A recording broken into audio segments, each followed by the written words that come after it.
안녕하세요. 저는 결혼 20년 차, 이제 50이 되어 인생의 제 2막을 열 준비를 하고 있는 평범한 한 여인입니다. 그동안 저 참 열심히 산 것 같아요. 열심히 공부하고 사회에 나가서도 치열하게 살고 그 와중에 남자도 만나 사랑도 했던 것 같고 결혼해서 애 낳고도 일하면서 매일매일 시간을 쪼개가며 살았더라고요. 그런데 여러분, 이렇게 들어보니 다들 자기 얘기 같지 않으신가요? 저도 당시에는 몰랐답니다. 하지만 돌아보니 새삼 나를 위해 산 시간이 없더라고요. 그래서 이제는 나를 위해 좀 살아봐야겠다는 생각을 하게 됐어요.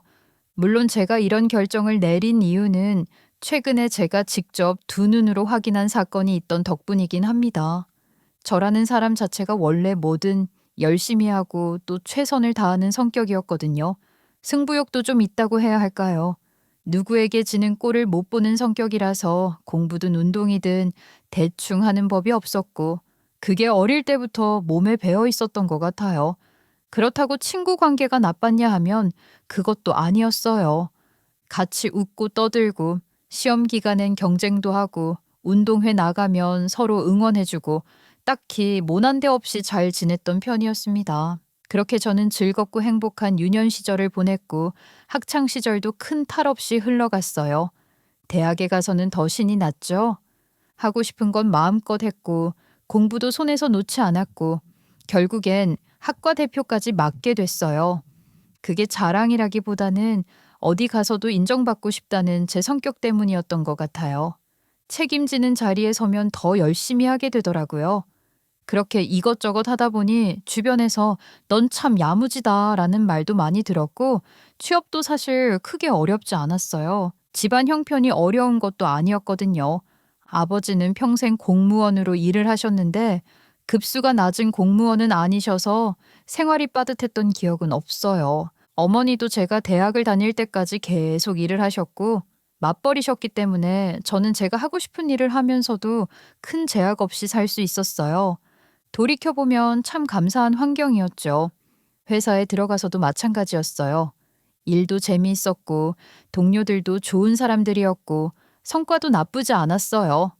그러다 어느 날, 친한 회사 동료랑 점심을 먹고 있었어요. 별 생각 없이 밥을 먹고 있는데, 그 동료가 갑자기 자리에서 일어나더니 반갑게 인사를 하더라고요. 선배. 안녕하세요. 오랜만에 뵙네요. 선배도 이쪽에서 회사 다니세요? 와, 진짜 오랜만이다. 나 졸업하고 몇 년 만이지? 그 선배라는 사람도 꽤 반가운 얼굴로 다가왔어요.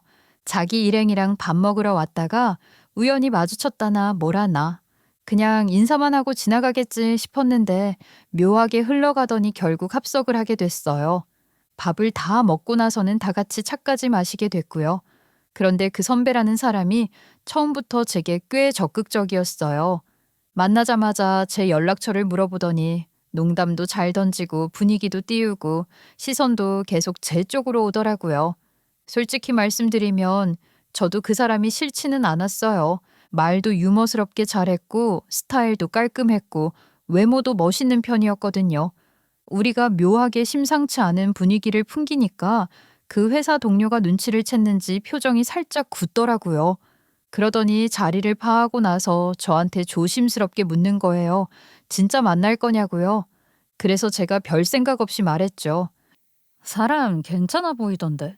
주말에 보자고 해서 약속했어. 왜? 그랬더니 그 동료가 한참을 망설이더니 마치 큰 비밀이라도 털어놓는 사람처럼 말을 꺼냈어요. 사실 나도 잘은 모르는데 주변 평판이 막 좋기만은 한 선배는 아니었어서 약간 깍쟁이 같다는 말도 있고 그래. 그냥 그 말이 좀 걸려서. 순간 저는 속으로 웃음이 나왔어요. 무슨 대단한 과거라도 있는 줄 알았는데 고작 깍쟁이 같다는 말이라니요. 세상에 깍쟁이 아닌 사람이 어디 있겠어요. 그 정도는 성격 차이라고 생각했고 오히려 자기 일에 똑부러진 사람일 수도 있겠다 싶었어요. 그래서 저는 그 이야기를 대수롭지 않게 넘겼습니다. 실제로 주말에 단둘이 만났을 때 분위기는 더 좋았어요. 말도 잘 통했고 상대방 이야기도 잘 들어주고 매너도 좋았어요. 그렇게 종종 연락을 이어가고 주말마다 만나서 밥도 먹고 영화도 보고 이런저런 이야기를 나누다 보니 자연스럽게 가까워졌죠, 뭐. 결국 그 사람이 먼저 정식으로 고백을 했고 저도 크게 고민하지 않고 사귀게 됐습니다. 사귀고 나서 보니 남자친구는 깍쟁이라기보다는 정말 똑부러지는 성격이었어요. 학벌도 좋았고 직장도 나쁘지 않았고 센스도 있어서 그 사람과 만나는 날은 하루가 금방 갔어요. 제가 이제껏 만났던 다른 남자들처럼 돈을 헤프게 쓰거나 계획 없이 사는 타입도 아니라 너무 좋은 거예요. 그 사람은 군대도 다녀오고 취업 준비를 좀 더 하느라 직장 생활을 한 지 얼마 되지도 않았는데 매달 적금을 붓고 있었고 사귄 지 얼마 되지 않았을 때부터 공통 통장을 만들자고 제안했어요. 거기에 똑같이 돈을 넣어서 공평하게 지출하자는 거였죠. 사실 저는 큰 어려움 없이 자란 편이라 데이트할 때도 제가 더 벌면 제가 더 내고 말지 뭐 이런 생각을 하는 성향이었단 말이에요. 연차도 제가 조금 더 높았고 연봉도 제가 더 높은 편이었으니까요. 그래서 데이트를 하다 보면 자연스럽게 제가 더 많이 쓰는 날도 있었어요. 그런데 그 사람은 그걸 못마땅해 하더라고요. 사실 자기가 더 쓰는 것도 내가 마음이 불편하고 그렇다고 자기도 내가 무조건 다 내는 것도 부담스러울 거잖아. 우리 매주 돈을 조금씩 모아서 여기서 같이 쓰자. 그러면 서로 부담 없이 좋잖아. 지금이야 다들 데이트 통장이니 뭐니 쉽게 말하지만 그때만 해도 그런 개념이 흔하지 않았거든요. 저는 그 말이 너무 현명하게 들렸어요. 아, 이 사람은 진짜 돈에 대한 기준이 확실하구나 이런 생각이 들더라고요. 그리고 마음 한구석에서는 은근히 안심이 됐어요. 이런 사람과 결혼을 하면 평생 돈 걱정은 없겠구나. 적어도 돈 때문에 얼굴 붉힐 일은 없겠구나. 그렇게 저는 혼자서 앞서가며 미래를 그려버렸던 겁니다. 그때까지 저는 정말로 확신하고 있었어요. 남자친구의 그 똑부러지는 태도, 돈 앞에서 감정 안 섞고 계산부터 하는 모습이야말로 제가 평생 찾던 조건이라고요. 그런데 제가 왜 그렇게까지 그 부분에 집착했는지 그 뿌리는 전부 우리 부모님에게 있었습니다. 저희 아버지는 말 그대로 개천에서 용이 난 사람이었어요. 누나들과 동생들이 줄줄이 있는 집안에서 유일하게 머리가 좋아서 좋은 대학을 나왔고 결국 행정고시까지 붙어서 공무원이 되셨거든요. 솔직히 공무원 월급이 하면 얼마나 하겠어요. 그런데도 친척들은 그 현실을 전혀 보지 않았어요. 출세한 동생, 출세한 오빠라는 생각에 무슨 일만 있으면 도움을 구하는 전화가 왔고 전화 내용은 늘 비슷했어요. 돈 좀 빌려달라. 급한 데가 있다. 잠깐만 쓰고 바로 갚겠다. 아버지는 그런 말을 들을 때마다 단 한 번도 묻고 따지지 않으셨어요. 그냥 조용히 알았다고 하셨죠. 그걸 옆에서 지켜보던 엄마는 매번 속이 뒤집혔고 그게 결국 싸움으로 이어졌어요. 여보, 이번엔 또 누구야? 지난번에 삼촌 내 돈 빌려준 게 얼마인데 또 무슨 돈을 달라는 거야? 당신 월급이 그렇게 많아? 집안에 급한 일이 있다잖아. 나 아니면 누가 도와주겠어? 다들 나만 바라보고 있는데 외면하면 그게 사람이야? 사람 아니면 뭐 어때? 남의 집 챙길 때가 아니라 우리 애들을 좀 봐. 이렇게 우리 집이 갈려 나가는데 애들 교육비에 생활비에 당신 노후는 생각 안 해? 맨날 도와주기만 하고 받아온 게 뭐가 있어? 받고 안 받고의 문제가 아니라 형제들끼리 서로 돕고 사는 거지. 내가 조금 불편하면 되는 일이잖아. 그 대화는 끝이 없었어요. 제가 봐도 아빠는 너무 심했거든요. 근데 그게 막 나쁜 짓 한 것도 아니고 사람이 너무 착해서 그런 건데 엄마도 참 답답하셨겠죠. 그러다 어느 날은 정말 크게 터졌어요. 아버지가 엄마 몰래 대출을 받아서 누나랑 동생들에게 돈을 빌려줬다는 걸 엄마가 알게 된 거예요. 당신 지금 뭐라고 했어? 대출을 받았다고? 나한테 말도 안 하고? 잠깐만 쓰고 갚는다고 해서 이번엔 진짜라고 했어. 그 말을 내가 몇 년을 들었는 줄 알아? 갚은 사람 단 한 명이라도 있어? 계속 이렇게 살 거면 이혼하자. 나 더는 못 참아. 그 말에 엄마는 완전히 무너졌어요. 집안 공기는 며칠 동안 숨 막힐 정도였고 저는 방 안에서 그 소리를 다 듣고 있었어요. 그게 끝이었으면 차라리 나았을지도 몰라요. 막판에는 고모랑 삼촌이 아버지 돈을 떼어먹고 아예 잠수를 타버렸고 늙은 할머니는 우리 집에 맡겨놓고는 연락 한 통 없었어요. 그때 저는 똑똑히 봤어요. 가난해서 망가진 집이 아니라 돈을 대하는 태도 하나로 가족이 이렇게까지 망가질 수 있다는 걸요. 그래서 저는 마음속으로 결심했어요. 커서 결혼을 하게 되면 무조건 금전 개념이 확실한 남자를 만나야겠다고요. 엄마도 저를 붙들고 계속해서 말씀하셨고요. 너는 꼭 네 거 잘 따지고 지키는 남자 만나. 이 사람 저 사람 다 퍼준다고 좋은 사람인 줄 알면 큰일 난다. 명심해. 사랑이니 가족이니 하면서 돈 막 쓰는 사람은 결국 남의 인생까지 같이 말아먹는 거야. 그래서 남자친구의 그런 똑 부러지는 면이 저는 정말 좋았어요. 데이트 통장 얘기를 할 때도 반반 얘기를 할 때도 저는 그게 깍쟁이 같은 게 아니라 똑 부러진 거라고 생각했거든요. 지금 와서 보면 그 생각이 얼마나 순진했는지 알겠지만 그때는 정말 몰랐어요. 그걸로 제 발등을 제가 찍게 될 줄은 꿈에도 몰랐습니다. 그렇게 우리는 2년 정도를 만났고 둘 다 직장인이었고 나이도 있다 보니 자연스럽게 결혼 이야기가 나왔어요. 남자친구 집안은 겉으로 보기엔 평범했어요. 집안 형편도 평범했고 2살 차이가 나는 누나가 한 명 있었죠. 그 누나는 옷 장사를 한다고 했는데 벌이가 꽤 괜찮아 보였어요. 늘 화려한 차림이었고 들고 다니는 것, 입고 다니는 것 전부 비싼 것뿐이었거든요. 우리 누나 진짜 대단하지 않냐? 옷장사로 저 정도면 웬만한 회사원보다 훨씬 잘 버는 거야. 나도 나중에 누나처럼 돈 많이 버는 사람이 될 거야. 열심히 하는 거 정말 대단하시다. 그래도 사업이라는 게 쉽진 않잖아. 요즘 같을 때는 더 그런 거 같아. 그래서 더 대단한 거지.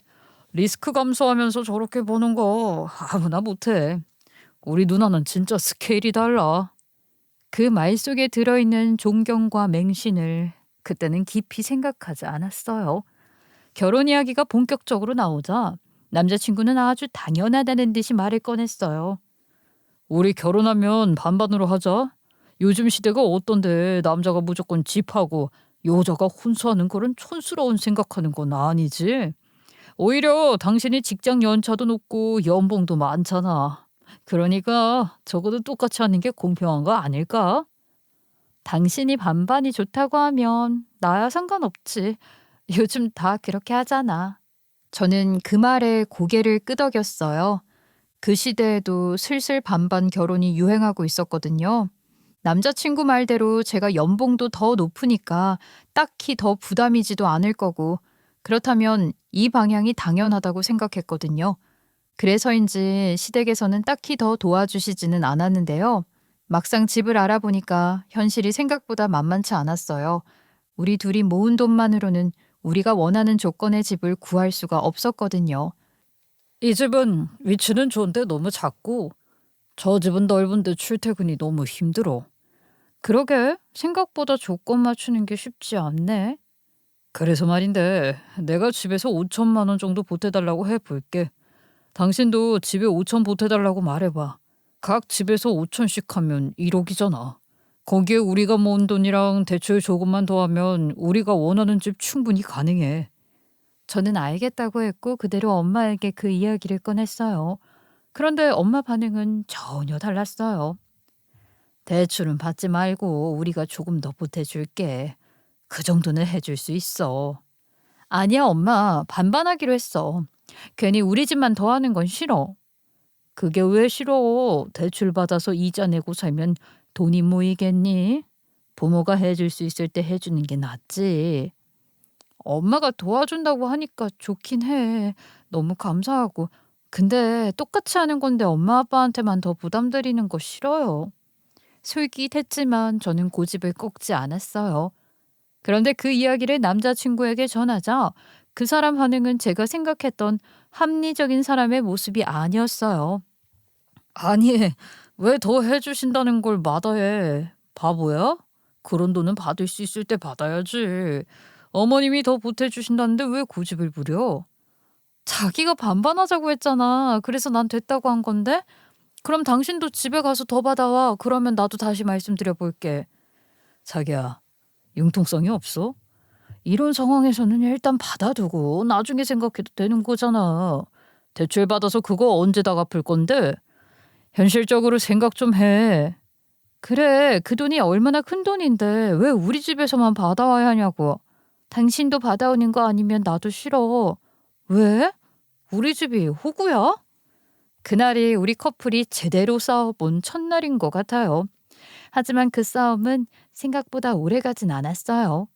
정확히 말하면 우리가 화해한 게 아니라 엄마가 중간에서 정리를 해버린 거였죠.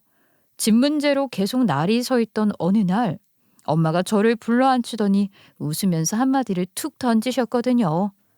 너 박서방이 그렇게 경제 개념 확실해서 좋다며. 그래서 그 사람 마음에 든다고 했잖아. 자기 집이라고 확실히 챙기는 게 뭐 좋은 일만 있는 줄 알았어? 그 말을 듣는데 갑자기 머리를 한 대 얻어맞은 느낌이 들더라고요. 맞는 말이었거든요. 결혼 준비를 하면서 아마 그때가 처음이었던 것 같아요. 남자친구라는 사람에게 아주 미세하게, 그렇지만 분명하게 실망감이 생겼던 순간이요.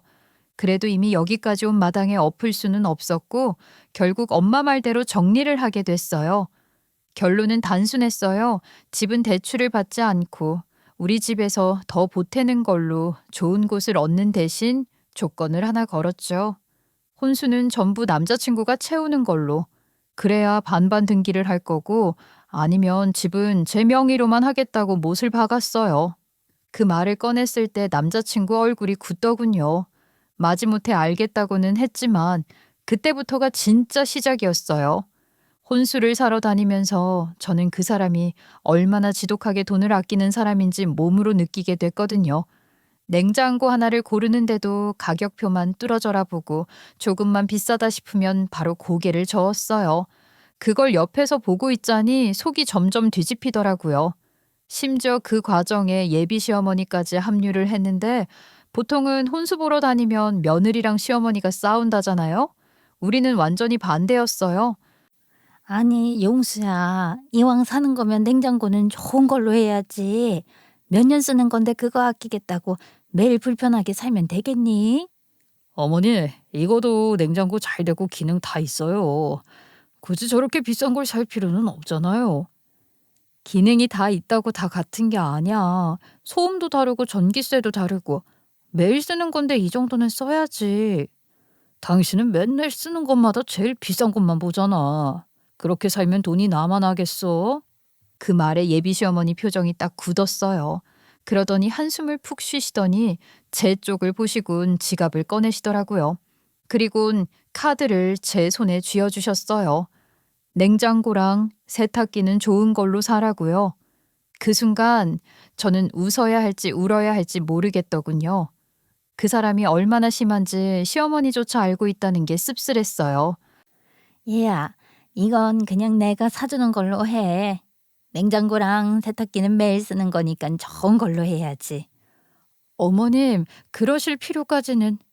쟤는 옛날부터 저랬어. 그래도 처자식 굶기지는 않을 거다. 펑펑 쓰는 것보다는 낫지 않니? 그러니까 그런가 보다 하고 살아. 그 말이 참 묘하게 가슴에 남았어요. 짠돌이도 그런 짠돌이가 없었거든요. 그런데 정말 어이가 없었던 건 그렇게 자기 집 살림에는 한 푼 두 푼 아끼던 사람이 누나한테는 돈을 아끼지 않았다는 거예요. 어느 날 보니까 자기 누나한테는 카드 하나를 그냥 덜컥 주더군요. 옷 사입으라고요. 그걸로 누나는 백화점에서 명품 옷을 사 입기까지 했고요. 그걸 보고 제가 참다 못해 말을 꺼냈어요. 아니, 아무리 그래도 동생 카드로 명품 옷을 사는 사람이 어디 있어? 이거 너무 과한 거 아니야? 왜 과해? 우리 누나는 사업을 해서 스케일이 달라. 돈 쓰는 단위 자체가 다르다고. 그 돈이면 우리가 세탁기 살 때 그렇게 싸우지 않아도 됐어. 그건 생각 안 해? 여보, 이건 투자야. 누나한테 이렇게 미리 투자를 해야 나중에 우리 크게 한번 도와줄 거 아니야. 진짜 화딱지가 나죠. 그래도 그때는 신혼이었어요. 제가 박박 우기면 아주 마지못해라도 제 말을 반은 들어주기는 했거든요. 그래서 화가 나도 또 금세 풀리고 이런 나날이 반복됐던 거예요. 그래서 겨우 신혼여행만큼은 제가 원하는 대로 갈 수 있기도 했고요. 그렇게 우여곡절을 다 겪고 결혼식을 마쳤고 신혼여행까지 다녀온 뒤에 우리는 비로소 같은 집에서 살기 시작했어요. 신혼 초반까지만 해도 저는 스스로를 계속 설득했어요. 예비 시어머니가 했던 말처럼 남자가 밖에서 돈을 펑펑 쓰는 것보다는 짠돌이가 낫다고. 그래도 가정은 지킬 사람이라고요. 그런데 살다 보니까 이건 아니더라고요. 펑펑 돈을 쓰는 남자는 여자가 옆에서 단돌이를 하면 돼요. 카드 잘라버리고 통장 쥐고 흔들면 됩니다. 그런데 짠돌이는 달라요. 짠돌이에게는 돈을 쓰게 만드는 방법 자체가 없어요. 그게 사람을 진짜 환장하게 만드는 지점이었어요. 결혼하고 같이 살아보니까 이 사람은 모든 지출을 철저하게 계획을 잡아놓는데 그런데 뭐 하나 사자고 하면 며칠씩 고민하다가 결국 포기하거나 아니면 어디서 이상한 중고를 얻어왔어요. 그래요. 이것까지는 좋게 넘어갈 수 있다 쳐요. 그런데 제가 이왕 사는 거 좋은 거 사자고 할 때마다 이 인간이 하는 얘기 좀 들어보세요. 당신은 정말 금전 개념이 없어도 너무 없어. 왜 그렇게 돈을 아낄 생각은 안 하고 뭐든 생기면 쓰고 보자는 식이야. 이렇게 살면 나중에 큰일 난다니까. 지금부터라도 생각 좀 하면서 살아야지. 매번 감정대로 소비하면 그게 가정에 도움이 된다고 생각해? 나는 막 쓰자는 게 아니라 필요한 건 쓰자는 거야. 매일 쓰는 물건을 중고로 얻어오고 몇 년을 쓰게 될 걸 싸구려로 사는 게 정말 현명한 거야? 당신 기준이 너무 극단적인 것 같아. 극단적인 게 아니라 현실적인 거야. 다들 그렇게 허세 부리다가 나중에 후회하는 거고 나는 그런 꼴 보기 싫어서 미리 계산하는 거야. 그게 그렇게 이해가 안 돼? 그래요. 저 근데 이딴 소리를 들어도 스스로를 달랬어요. 내가 원래 남편보다 아끼면서 사는 스타일은 아니니까. 배울 게 있으면 배워야겠지. 그렇게 참고 넘길 수 있다고 믿었죠. 그런데 진짜 문제는 제가 첫 아이를 낳으면서 시작됐어요. 그 인간이 아이 물건 사는 것까지 아까워하는 걸 보고는 그건 정말로 참을 수가 없었거든요. 귀한 우리 애에게 입히고 먹이는 건데 어디서 더러운 옷을 얻어와서는 이것도 충분하다며 내밀었어요. 남들은 몇백을 주고 유모차를 산다는데 그 인간은 얼룩이 잔뜩 묻은 중고 유모차를 어디선가 끌고 왔고 카시트도 마찬가지였어요. 안전이랑 위생은 안중에도 없고 오로지 돈 안 쓰는 나에만 취해 있는 꼴을 보니 제가 환장 안 하고 배기겠어요. 이게 지금 애 쓰라고 가져온 거야? 얼룩이 이렇게 묻어있고 누가 썼는지도 모르는 걸 어떻게 우리 애한테 쓰라는 거야? 당신 지금 진짜 제정신이야? 애는 금방 크고 이런 건 잠깐 쓰는 거야. 새 거 사서 잠깐 쓰고 버리는 게 더 낭비지. 다들 이렇게 키워. 당신만 유난 떠는 거야. 유난이 아니라 기본이지. 당신은 돈 아끼는 게 목적이지. 애가 안전한지는 관심도 없잖아. 중고도 좀 멀쩡한 걸 가져왔으면 내가 말을 하네. 그런 날이 반복되다가 어느 날은 정말 선을 넘었어요. 또 어디서 거지 같은 아기 옷을 한가득 얻어왔더라고요. 그걸 제 앞에 쌓아두는 순간 제 안에서 뭔가가 완전히 끊어졌어요. 저는 그 인간이 보는 앞에서 그 옷들을 전부 쓰레기 봉투에 쓸어 담아서 그대로 버려버렸어요. 이런 거지 같은 옷은 당신이나 입어. 어쩌면 그렇게 추접하게 살아. 나는 이렇게는 못 살아. 우리 애한테 쓰는 돈이 그렇게 아까우면 이제 각자 살아. 그러면 되겠네. 지금 뭐 하는 거야? 멀쩡한 걸 왜 버려? 당신 진짜 미쳤어? 돈이 하늘에서 떨어지는 줄 알아? 그래, 돈이 하늘에서 떨어지는 줄은 몰라도 내 애 소중한 줄은 알아. 그거 모르는 당신이랑은 더는 못 살겠어. 그날 저는 애를 안고 그대로 집을 나왔어요. 갈 때는 친정밖에 없었고 가는 길에 시어머니에게 전화를 걸어서 울분을 쏟아냈어요. 시어머니도 상황을 듣더니 한숨부터 쉬시더군요. 귀한 손주였으니 시어머니 역시 속이 타들어갔을 거예요. 아무리 하겨도 그렇지 애 물건은 그러면 안 되지. 나도 보고 있으면 답답해 죽겠어. 걔는 도대체 왜 그렇게까지 하는지 모르겠다. 어머님, 저는 더는 못 참겠어요. 애까지 이렇게 대하는데 어떻게 같이 살아요? 저 그래서 친정 가고 있어요. 어머님 나중에 집에 오셨다가 놀라실까 봐 미리 말씀드리는 거예요. 그래, 알았다 알았어. 너가 고생이 많다. 내가 사돈께 면목이 없네. 내가 용수한테 뭐라고 하든지 할 테니까 일단 애부터 잘 챙겨라. 그 뒤로 시어머니에게 욕을 먹었는지 뭔지는 몰라도 남편이 친정으로 저를 데리러 왔어요. 얼굴은 잔뜩 굳어 있었고 말투도 잔뜩 눌러 담은 상태였죠. 저는 그 사람을 보자마자 조건을 걸었어요. 화해하고 싶으면 카드부터 내놓으라고요. 다시 같이 살고 싶으면 카드 줘. 말로만 미안하다는 건 아무 소용없어. 난 앞으로도 적어도 애한텐 그런 식으로 아끼는 꼴 못 보니까 그걸로 증명해. 카드까지 달라는 건 너무한 거 아니야?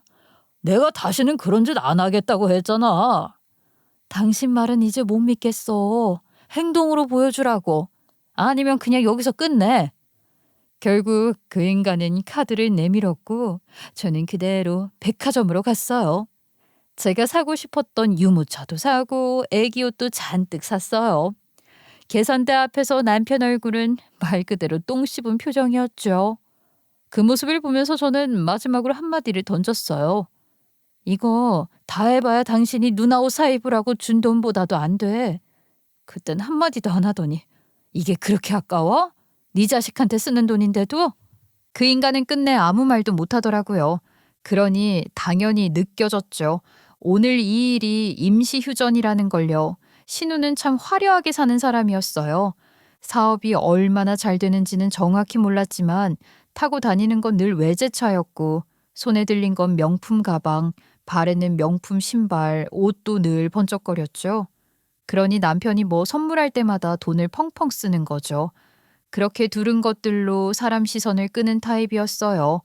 가끔은 저를 보더니 자기는 이제 안 쓴다면서 쓰던 명품 가방을 툭 던지듯 주기도 했고요. 그럴 때마다 남편 반응이 참 가관이었어요. 진짜 입이 귀에 걸린다는 표현이 딱 맞았어요. 여보, 너무 좋지? 누나가 당신 생각해서 준 거잖아. 진짜 고맙다고 해야 해. 역시 사람은 돈 많은 사람 옆에 있어야 이런 걸 얻어 쓰는 거야. 누나 센스 봐라, 센스. 좋긴 한데 솔직히 잘 모르겠어. 선물하실 거면 새 거로 주시지 왜 매번 애매하게 자기가 쓰던 걸 선심 쓰듯 주는 건지 모르겠어. 아이, 당신은 참. 그게 어디야. 명품은 원래 중고도 비싼 거야. 쓰던 거라도 감사히 받아야지. 줬는데도 그런 거로 따지고 들어가면 누가 선물하고 싶겠냐? 저는 그게 좋은 줄도 모르겠고 솔직히 기분도 썩 좋지 않았어요. 매번 지가 쓰던 걸 던져주면서 생색내는 것도 그렇고 그걸 또 옆에서 남편이 감격해서 떠받드는 꼴도 참 보기 싫었거든요. 그런데 웃긴 건 그렇게 신우한테는 한없이 관대한 사람이 저한테는 태도가 완전히 달랐다는 거예요. 그때쯤부터 남편은 저를 매일같이 들들 볶기 시작했어요. 언제 복직할 거냐고, 집에서 노는 여자는 싫다면서 꼭 맞벌이를 해야 한다고요. 언제까지 이렇게 쉬고 있을 거야? 이제 애도 컸는데 당신도 다시 움직일 생각해야지. 여보, 이제 곧 학교 들어가는데 지금이 제일 중요한 시기 아니야? 그리고 나 일 시작하면 당신도 집안일 같이 해야 하는 건 알지? 아니, 그럼 학교 들어간 후에는 학교 들어갔다고 안 하려고 하는 거잖아. 나 혼자 벌어서 이 집 다 책임지라는 거야. 솔직히 남편이 힘들긴 하겠지만 그렇게 징징거릴 정도로 형편이 어려운 건 아니었거든요. 그런데 어느 날 집으로 대출 관련 서류 하나가 날아왔어요. 처음엔 뭔지도 모르고 열어봤는데 이것 때문에 복직 운운했나 싶더라고요. 남편 이름으로 된 대출 서류였어요. 그것도 액수가 적지 않았어요. 알고 보니 이 인간이 주식에 손을 댄 거였어요. 그것도 간 크게 집을 담보로 잡아서요. 이게 뭐야? 이 대출 서류 뭐야? 설마 당신이 한 거야? 그게 우리 애도 있고 내 월급만으로는 좀 빠듯할 것 같아서 이번에 잘 만들면 금방 갚을 수 있어.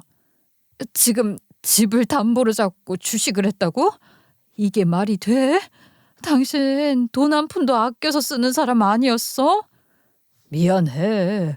나도 잘 살아보려고 그런 거야. 진짜야. 기가 찼어요. 평소에는 짠돌이처럼 굴더니 정작 큰돈 앞에서는 이렇게 무모하게 사고를 치다니요. 금액도 꽤 컸고 이대로 두면 집이 통째로 날아갈 판이었어요. 당장 돈이 필요한데 솔직히 친정에는 말씀드릴 수가 없는 거예요. 저 결혼할 때 이미 이 집에 더 보태주셨잖아요. 그래서 저는 그 길로 남편을 잡아서 시댁으로 내쫓았어요. 이혼하자고까지 했죠. 상황이 심각해지니까 그제야 시댁이 움직였어요. 시댁에서 돈을 조금 보태주셨고 신우도 3천만 원을 빌려준 거예요. 그때 신우가 했던 말이 아직도 귀에 생생해요. 용수도 잘 살아보려고 그런 거니까 너무 뭐라고 하지 마. 그리고 이 돈은 천천히 갚아도 돼. 부담 갖지 말고. 당시 3천만 원은 정말 엄청난 돈이었거든요. 그걸 턱하니 준 신우를 보니 남편이 그동안 신우한테 공들인 게 이런 것 때문인가 싶기도 했는데 솔직히 지 동생이 싼 똥 치우는 거니까 썩 고맙단 생각은 안 했습니다. 그 돈 덕분에 저는 겨우 집이 넘어가는 건 막을 수 있었죠. 그런데 그 일을 겪고 나니까 저는 더 이상 남편을 믿을 수가 없었어요. 그래서 그다음부터는 남편에게서 돈 관리를 완전히 뺐어요. 통장도 카드도 전부 제가 쥐었죠. 그리고 친정 엄마에게 아이를 맡기고 저는 바로 복직을 했습니다. 그때부터는 정말 숨 돌릴 틈 없이 살았어요. 대출빚도 갚아야 했고 살림도 해야 했고 애도 키워야 했고 친정 엄마도 신경 써야 했으니까요. 그래도 사람이라는 게 참 신기한 게 그렇게 살다 보니 또 사라지더라고요. 좋을 때도 있었고 안 좋을 때도 지나다 보니 어느덧 우리 애도 벌써 대학 갈 때가 다 됐고요. 그러다 작년에 건강검진을 받다가 우연히 대장에 용종이 발견됐어요. 그걸 제거하는 수술을 받았는데 간단한 수술이라고는 해도 전신 마취를 하고 나니까 체력이 예전 같지 않더군요. 급하게 사느라 나이 드는 줄도 모르고 몸 상한 줄도 몰랐는데 갑자기 몸이 말을 잘 안 듣더라고요. 심지어 그 와중에 회사에서는 구조조정 이야기가 흘러나왔고요. 그러니까 문득 나 이제는 좀 쉬어도 되지 않나 하는 생각이 들었어요. 그래서 구조조정으로 명예퇴직자를 받을 때 저는 누구와도 상의하지 않고 퇴직 신청을 했습니다. 그렇게 20년이 넘는 직장 생활을 정리하고 저는 처음으로 내 인생을 다시 생각하기 시작했던 것입니다. 그렇게 제가 회사를 그만두겠다고 결심하게 된 데에는 이유가 한두 가지가 아니었어요. 몸이 아파서 수술을 한 것도 분명한 원인이었고 그 사이 아버지가 돌아가신 것도 컸어요. 아이 키워주느라 고생만 하던 친정 엄마는 눈에 띄게 늙어 있었고 거기에 저까지 용종이니 뭐니 그냥 두면 암이 될 수도 있다는 말을 듣고 병원 침대에 누워 있으니까 별 생각이 다 들더군요. 내가 지금까지 뭘 위해 이렇게 살았나 싶은 그런 시기였거든요. 병실에서 천장을 보면서 정말 매일매일 아등바등 살았다는 말밖에는 안 떠올랐어요. 직장에서는 버티고 집에서는 책임지고 아이는 키우고 돈은 메우고 그런데 그렇게 살고 남은 게 뭐냐고 묻자니 딱 하나였어요. 아픈 몸, 그게 전부였죠. 그때 문득 아버지 생각이 겹쳐졌어요. 우리 아버지도 딱 그랬거든요. 평생을 가족을 위해 산다고 살았는데 정작 마지막에 남은 건 허무함 뿐이었어요. 아버지 장례식 날도 아직 잊히질 않아요. 그렇게 돈을 퍼주고 그렇게 챙겨줬던 고모들이며 그 자식들 정작 고맙다는 말 한마디 제대로 한 사람은 없었어요. 얼굴 한번 비추고 가는 게 전부였죠. 그런 생각을 하고 있던 사이 신우 인생도 눈에 띄게 기울기 시작했어요. 하던 사업을 접었다느니 다른 사업을 준비 중이라느니 회사에 들어간다느니 말은 많았지만 누가 봐도 망한 게 분명했죠. 타고 다니던 외제차는 어느 순간 사라졌고 명품 가방이며 옷이며 하나둘씩 처분하는 게 보였어요. 나중에는 혼자 살던 강남 오피스텔까지 빼고 시어머니가 사는 집으로 들어갔으니까요. 그 이후로 신우는 정말 이것저것 많이도 버렸어요. 와인바를 연다고 했다가 그동안 모아둔 돈만 남기고 홀랑 망했고, 커피숍 프랜차이즈에 손댔다가 또 말아먹었고, 또 다른 사업을 한다고 했다가 그마저도 흐지부지 됐어요. 중간중간 잠깐 돈이 들어오는 때도 있었지만 문제는 항상 같았어요. 욕심이었죠. 그런데도 신우는 전혀 정신 차릴 생각이 없어 보였어요. 요즘은 또 무슨 사람을 끼고 투자 사업을 한다느니 그게 수익이 꽤 난다느니 하면서 잘난 척을 하고 다녔죠. 저는 솔직히 관심도 없었어요. 저랑 상관없는 일이거든요. 남편은 신우가 파드로 매주를 쏜다고 하면 혁명이라며 엄청 난리를 쳐댈 사람이었지만, 제가 아는 신우는 사업으로 성공해서 돈을 엄청 벌어도 자기 차를 바꾸면 바꿨지 조카들한테 10,000원 한 장 용돈으로 안 주는 사람이었으니까요. 제가 퇴직 신청을 하고 나서 며칠 지나지 않았을 때였어요. 신우가 어떻게 알았는지 저한테 연락을 하더라고요. 옳게 퇴직금 받았다며? 나 그것 좀 빌려주면 안 될까? 내가 이번에 진짜 큰 투자건을 하나 잡았거든. 딱 한 달만 쓰고 바로 갚을게. 제 퇴직금이요? 형님, 아무래도 퇴직금은 어렵겠어요. 나름 복직하고 10년 넘게 일하면서 모은 건데 저도 이게 있어야 노후 계획도 세우죠. 옳게 내가 다시 돌려준다니까. 더도 말고 덜도 말고 딱 한 달이야. 한 달이면 돈 들어올 때가 확실해. 여기다 돈 넣으면 50%는 그냥 먹는 거야. 내가 아무 생각 없이 이런 말 하겠어? 순간 기가 찼어요. 너무 당당해서 이 사람이 지금 무슨 말을 하고 있는 건지 제가 잘못 들은 줄 알 정도였죠. 그래서 최대한 정중하게 하지만 단호하게 거절했어요. 제 퇴직금은 빌려줄 수 없다고요. 그런데 신우는 그렇게 쉽게 포기할 사람이 아니었어요. 그날 이후로 전화가 몇 통씩 왔고 제가 받지 않으니까 문자, 음성 메시지까지 쏟아졌어요. 결국에는 집으로 직접 찾아오기까지 했죠. 손에는 무슨 투자 설명서라며 서류를 한가득 들고서요. 이거 좀 봐봐. 옳게. 내가 괜히 달라는 게 아니야. 이렇게 구조가 짜여 있고 이미 투자한 사람들도 많아. 나만 믿고 한 번만 도와줘. 형님, 아무리 설득을 하셔도 제 대답은 같아요. 퇴직금은 절대 못 빌려드려요. 너무하다 옳게. 내가 이렇게까지 부탁하잖아. 예전에 내가 빌려준 3천만 원도 나 그거 빨리 갚으라고 아직도 말 한마디 안 했어. 그런데도 어쩜 이렇게 딱 잘라 말할 수 있어? 신우가 결국 눈물을 보이면서 얘기를 하는데 진짜 깜짝 놀랐어요. 3천만 원이라뇨. 분명히 저는 그 돈을 갚았거든요. 그래서 바로 되물었죠. 어머, 그 3천 제가 갚아드렸잖아요. 몇 년 전에 제가 기를 쓰고 모아서 애 아빠한테 먼저 그 돈부터 갚자고 했는데 못 받으셨어요? 뭐라고? 난 받은 적 없는데? 그 순간 머릿속이 하얘졌어요. 진짜 남편이라는 인간이 어떤 인간인지 그제야 퍼즐이 맞춰졌죠. 분명히 저는 돈을 줬는데 남편이 중간에서 돈을 가로챈 거예요. 그렇다고 그 자리에서 신우를 몰아붙일 수도 없었어요. 우리에게 3천을 주고도 그동안 단 한마디 말도 안 하고 있었던 사람에게 제가 너무 모질게 굴 수도 없었고요.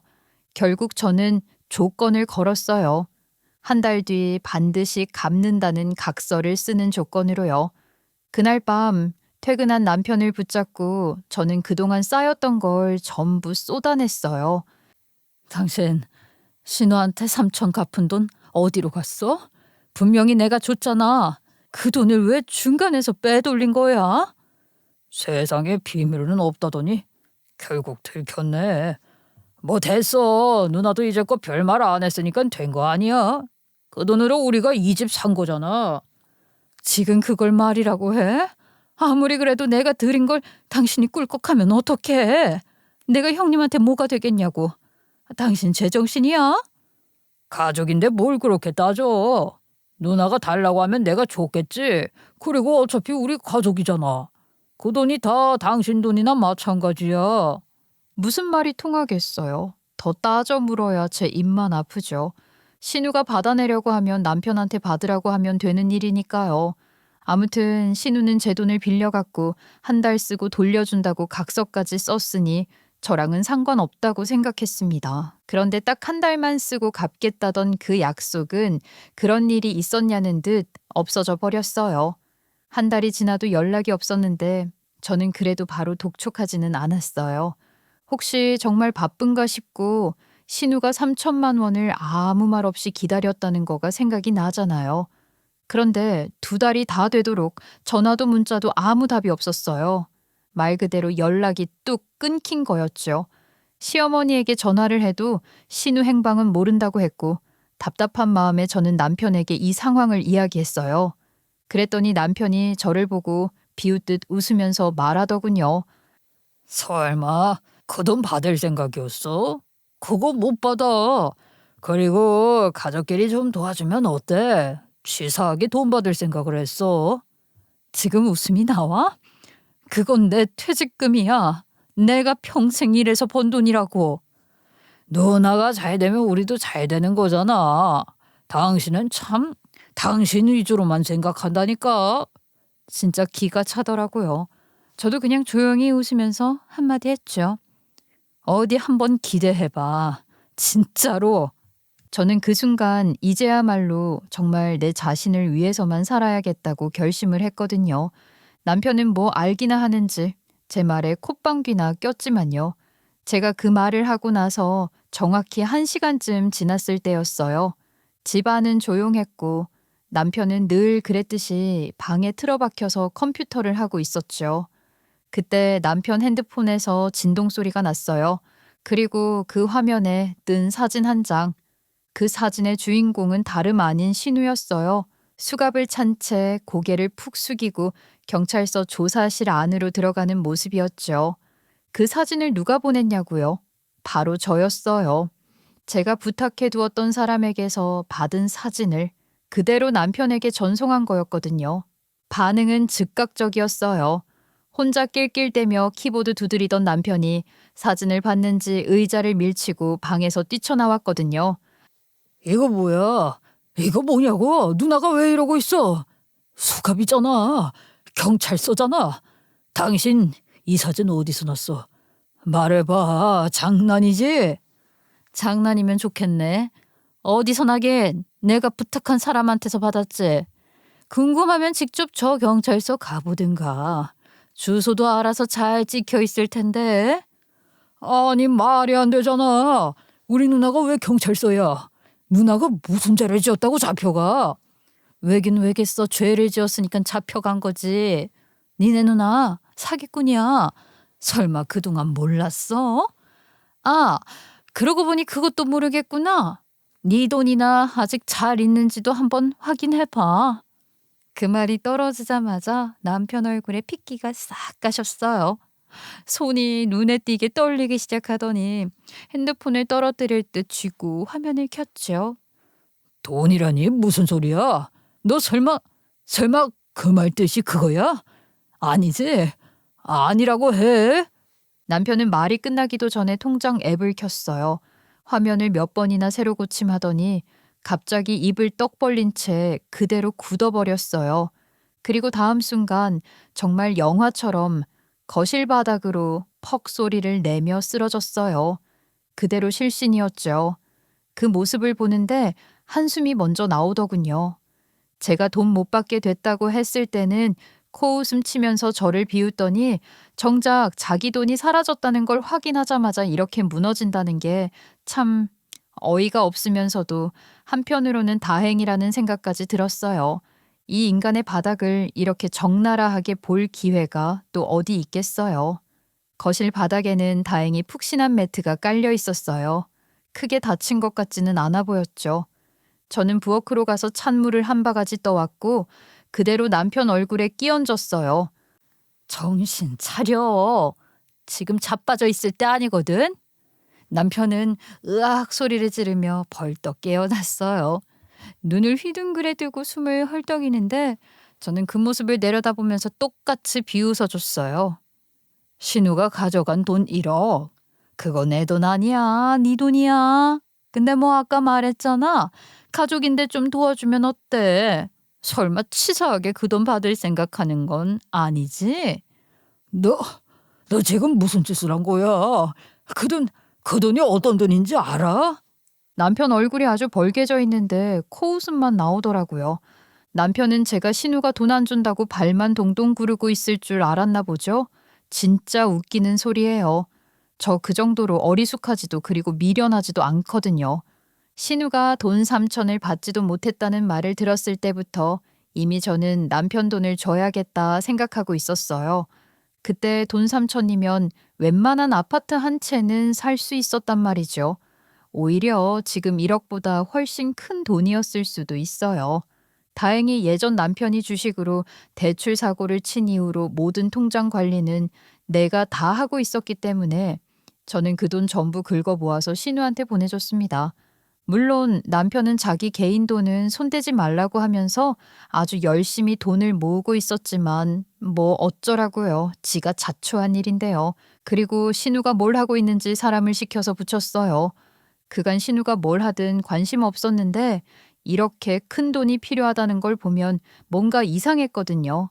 사자의 냄새도 났고 신우가 투자 설명을 하겠다 합시고 설득하러 가져왔던 자료를 보니까 더 말도 안 되는 일 투성이었습니다. 뭐 사람을 시켜 알아보는 일은 어렵지도 않았고 돈이 많이 드는 것도 아니었어서 금방 알아냈는데 그건 명백한 사기였습니다. 사람들에게 투자를 종용해서 이윤을 준다고 하고 돈을 끌어모아 결국에는 돈만 챙기고 도망을 가는 전형적인 부류요. 심지어 신우가 이미 전과도 한 번 있더라고요. 몇 년 전에 부동산 투자 사기에 연루가 되어서 집행유예이기는 했지만 처벌을 받은 것도 나와 있었어요. 내가 참나 기가 막혀서. 그래서 저는 바로 경찰에 신고를 하려고 했습니다. 이런 사기꾼들은 절대 용서하면 안 되잖아요. 선량한 사람들을 이용해서 피 같은 돈을 빼앗고 자기들 배만 불리는 놈들. 제가 정말 끔찍하게 경멸하는 놈들이라는 거 이제 여러분들도 알아주실 거라고 생각해요. 사실 그때까지만 해도 저는 신우를 완전히 끝장내겠다는 생각까지는 안 했어요. 지금 와서 보면 참 웃긴 말이지만 제 눈에는 신우의 죄가 애매해 보이기도 했거든요. 수법은 분명 사기였지만 구조를 들여다보면 주도자라기보다는 중간에서 사람 끌어오는 역할 같았고 수수료는 남들보다 훨씬 챙겼지만 절반쯤은 본인도 속고 있는 것처럼 보이기도 했어요. 그래서 뒤를 파는 것도 수월했던 것 같아요. 그래서 그날 저는 정말 마지막으로 남편에게 얘기를 한번 해보자 싶었던 거예요. 근데 남편 놈은 오히려 저를 비웃고서 그 돈 돌려받을 생각했냐며 저를 조롱했잖아요. 그러고 나니까 진짜 기가 찬 거죠. 제가 왜 그동안 바보처럼 혹시 남편은 신우의 행방을 알고 있나, 이 일을 어디까지 아나 하면서 걱정했나 싶더라고요.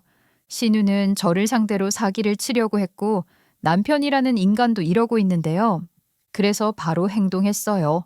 그제까지 붙여두었던 사람에게서 받은 정보를 그대로 경찰에 넘긴 거죠. 동선이 이미 다 파악돼 있었기 때문에 제 신고를 받고 경찰이 현장을 덮쳤는데 안타깝게도 주범들은 절반만 잡히고 절반은 도망을 갔다고 하더라고요.